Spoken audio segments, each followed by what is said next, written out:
Within Xiaomi's announcement of the Redmi Note 11 series of smartphones, we have 4 different phones. We have already reviewed the Redmi Note 11 and the Redmi Note 11S, so you can check it out at the top right corner there.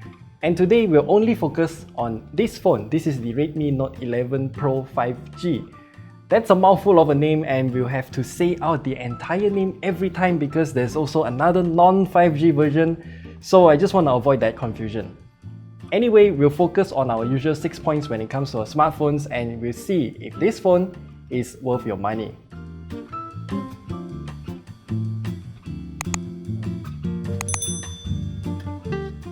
So now, the Redmi Note 11 Pro 5G is a fairly simple phone overall. We'll start off by talking about the design.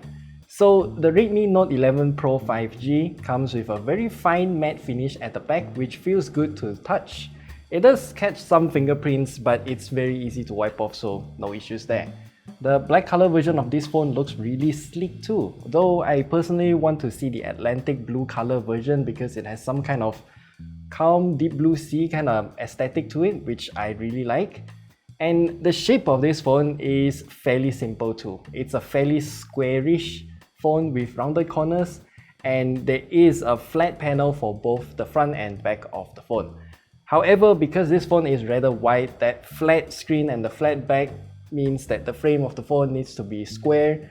Combined with this wideness of the phone, it's just quite uncomfortable to hold as it digs to the meat of my hand.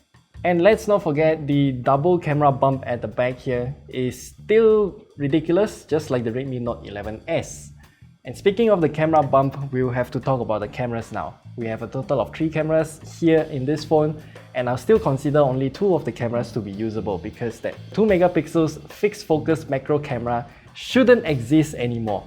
Anyway, the pictures coming out of the 108 megapixel main camera looks good in broad daylight, as it should be, but when it comes to indoor shots, it's not the best since there are a lot of blurry shots here and there, and focusing is a rather hit or miss situation too.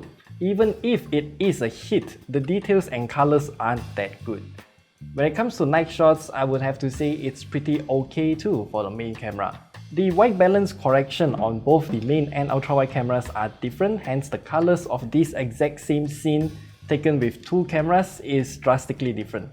The ultra-wide camera also tends to bump up the exposure as compared to the main camera, and if there's enough light for the ultra-wide camera, then the shots do look good.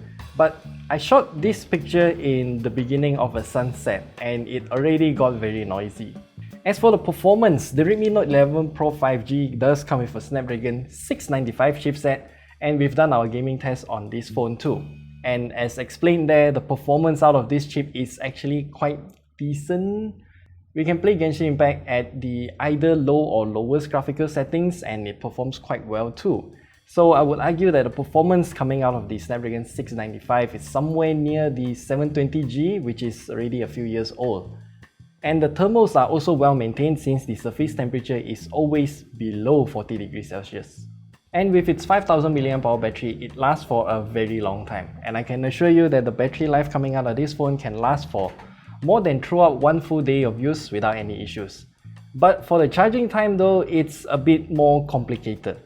You see, the Redmi Note 11 Pro 5G does come with a proprietary 67-watt charger inside the box, and it took about an hour to charge from 15 to 100%, and comparing this charging speed with the Redmi Note 11 and the Redmi Note 11S with the 33-watt charger, it's not really that much faster. It's just like a few minutes difference and that's it. Even reaching the 50% mark is more or less the same as well. Perhaps we should do a video debunking all the myths of fast charging too. Do let us know if you want to see a video about that.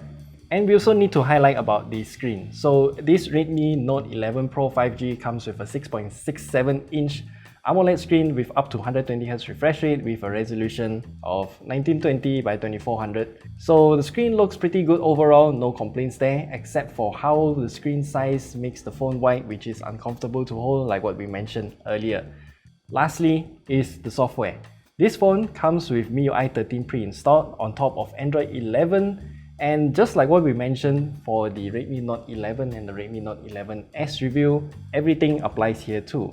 Just as a quick recap, I seriously can't find any significant differences between MIUI 13 and MIUI 12.5.